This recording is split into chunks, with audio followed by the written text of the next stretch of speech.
बच्चों, आज हम पढ़ेंगे 10 महापाठ।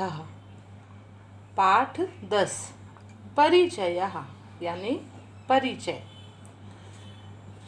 बच्चों, परिचय यानी हमारे बारे में जानकारी या सामने वाले जो भी है उसके बारे में जानकारी, उसे हम कहेंगे परिचय। तो संस्कृत में हम कैसे एक दूसरे का परिचय प्राप्त कर सकते हैं, यह हम इस पाठ में पढ़ेंगे। आचार्यः सर्वेषां स्वागतम्। साल का सबसे पहला दिन जब शिक्षक क्लास में आते हैं, कक्षा में आते हैं, तब शिक्षक बोल रहे हैं बच्चों से, सभी का स्वागत है। मम नाम अविनाशः, भवतः नाम किम? मेरा नाम अविनाश है, आपका नाम क्या है? भवतः यानी आपका, मम यानी मेरा, मेरा नाम अविनाश है, आपका नाम क्या है? अब गिरीश नाम का जो लड़का रहता है वह खड़ा होता है, फिर वह बोलता है मम नाम गिरीशः, मेरा नाम गिरीश है। आचार्य बोलते हैं भवत्याः नाम किम? अब देखिए, भवतः यानी होता है आपका और भवत्याः यानी भी आपका होता है, लेकिन भवतः यानी जब किसी पुल्लिंग से हम बात कर रहे हैं, किसी लड़के से जब हम पूछेंगे कि आपका नाम क्या है, तब हम लगाएंगे भवतः। और जब हम किसी लड़की से बात करेंगे या महिला से बात करेंगे तब हम लगाएंगे भवत्याः। तो अब आचार्य जी पूछ रहे हैं भवत्याः नाम किम, यानी वह किसी लड़की से उसका नाम पूछ रहे हैं, आपका नाम क्या है। अब कविता खड़ी होती है, कविता बोलती है मम नाम कविता, मेरा नाम कविता है। आचार्य गिरीश तब परिवारस्य परिचयम वद। अब गिरीश ने पहले अपना परिचय दे चुका है कि मेरा नाम गिरीश है, तब आचार्य जी उसका नाम लेके बोलते हैं गिरीश, आप अपने परिवार का परिचय वद यानी बोलो, परिचय दो। गिरीशा मम जनन्याः नाम अंजना, अंजना जनन्या यानी माता, मेरी माता का नाम अंजना है। जनकस्य नाम राकेशः, मेरे पिता का नाम राकेश है।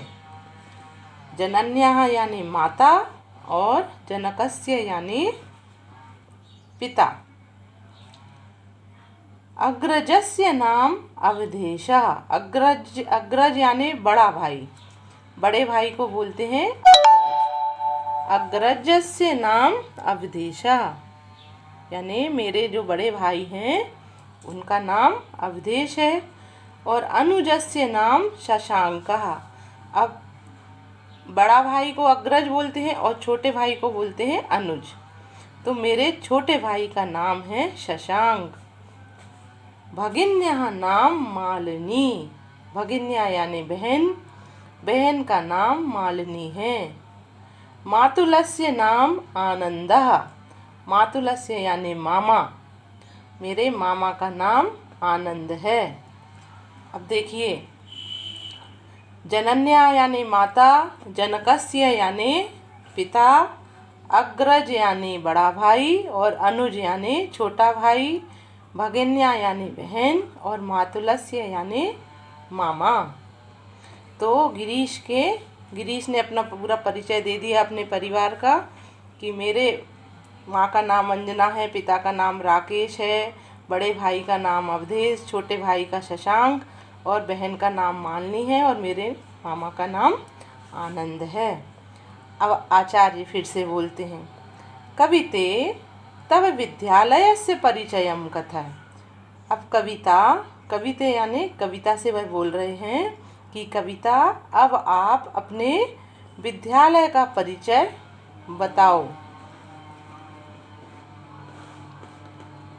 तब कविता बोलती है, मम विद्यालयस्य नाम स्वामी विवेकानंद विद्यालयः अस्ति। मेरे विद्यालय का नाम स्वामी विवेकानंद विद्यालय है। अब जैसे हम पूछें आपसे कि तव विद्यालयस्य नाम किम, तब आप क्या बोलोगे?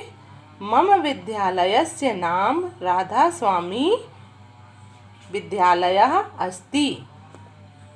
तो ऐसे ही वह भी बोल रही है कि मेरे विद्यालय का नाम स्वामी विवेकानंद विद्यालय है। अयम नगरस्य मध्ये स्थितः अस्ति। यह विद्यालय, जो जिस विद्यालय में वह पढ़ती है वह विद्यालय मतलब यह नगर के मध्य में स्थित है।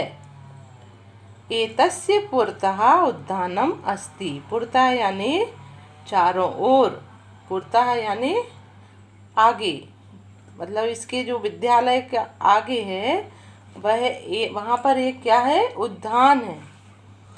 एतस्य पुरतः उद्यानम अस्ति यानी इस विद्यालय के आगे साइड में एक बहुत बड़ा बगीचा है।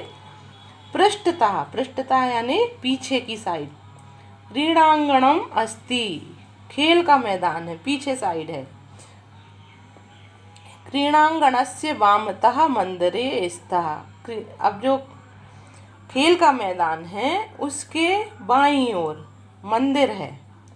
और दक्षिणतः भवनानि सन्ति, और दक्षिण की तरफ मकान वगैरह बने हुए हैं।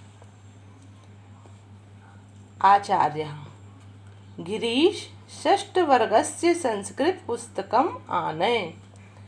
अब एक कोई गिरीश जिसने कि अपना पूरा परिचय दिया था, अब उसी से फिर से आचार्य जी बोलते हैं कि गिरीश आप 6वीं कक्षा की संस्कृत की पुस्तक लाकर दो।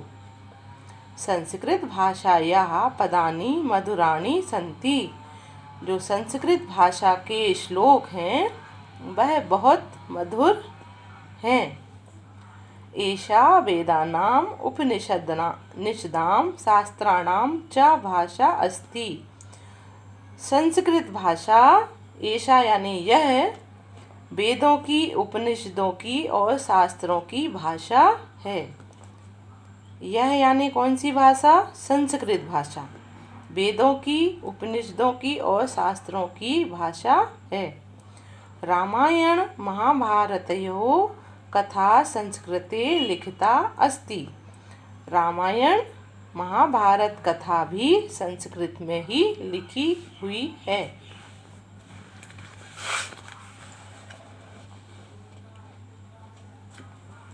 छात्रा महोदय संस्कृत भाषायाः पठने अस्माकं रुचि अस्ति।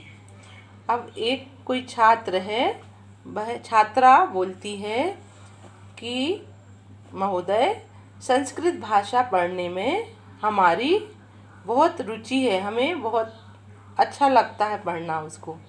वयम एतस्या अध्ययनम इच्छाम, हमारी इसे पढ़ने की इच्छा है। आचार्य आम यानी हाँ।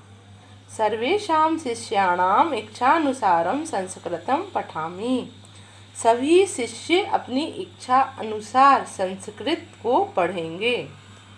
ताराणां भूषणं चंद्रः, नारीणां भूषणं पतिः, पृथिव्या भूषणं राजा, विद्या सर्वस्य भूषणम। अब आचार्य जी सबसे बोल रहे हैं कि सभी शिष्य अपनी इच्छा, उनकी पढ़ने की इच्छा तो है ही, तो सभी शिष्य अपनी इच्छा अनुसार सभी साथ में बोलेंगे। कौन सा श्लोक? ताराणाम भूषणम चंद्रा, यानी तारों का आभूषण कौन है? चंद्रमा है। जब तक भले बहुत सारे तारे निकले हों रात्रि में, लेकिन जब तक चंद्रमा नहीं आता है तब तक अंधेरी रात ही कही जाती है। चंद्रमा आ जाता है तो रात बड़ी मनोहारी हो जाती है, अच्छी लगने लगती है रात। तो तारों का आभूषण कौन है? चंद्रमा है। चंद्रमा के बिना तारे सूने सूने लगते हैं। नारीणाम भूषणम पति, और नारी का आभूषण उसका पति है।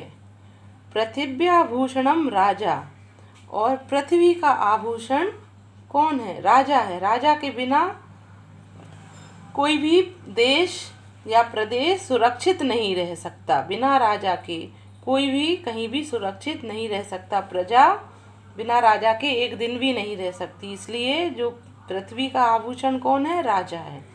विद्या सर्वस्य भूषणम, लेकिन विद्या सबका आभूषण है। चाहे वह कोई भी हो, गरीब हो, अमीर हो, सुंदर हो, बदसूरत हो, कोई अपने अंगों से हीन हो, अपाहिज हो, और लेकिन अगर कहीं उसको विद्यावान है वह, तो उसकी सभी कहीं पूजा की जाती है, और अगर वह विद्यावान नहीं है तो उसे कोई भी कहीं भी सम्मान नहीं देता। इसलिए विद्या सबका ही आभूषण है। विद्या के बिना ये सारे आभूषण फीके हैं। अगर राजा के पास भी विद्या नहीं है तो वह राजा किसी काम का नहीं, प्रजा उसकी बात ही नहीं मानेगी। और नारी का भी आभूषण है तो पति, लेकिन अगर कहीं उसके पति में विद्या की कमी है तो ऐसा पति किस काम का। या नारी में अगर विद्या की कमी है, नारी में कोई भी अकल नहीं है, बुद्धि नहीं है, तो ऐसी पत्नी पति के किस काम की। इन सभी का आभूषण यानी विद्या सभी का आभूषण है। उसके बिना सभी आभूषण बेरौनक हैं। इस पाठ को आप अच्छे से समझिए और फिर इसके प्रश्न उत्तर देखकर कॉपी में लिखिए।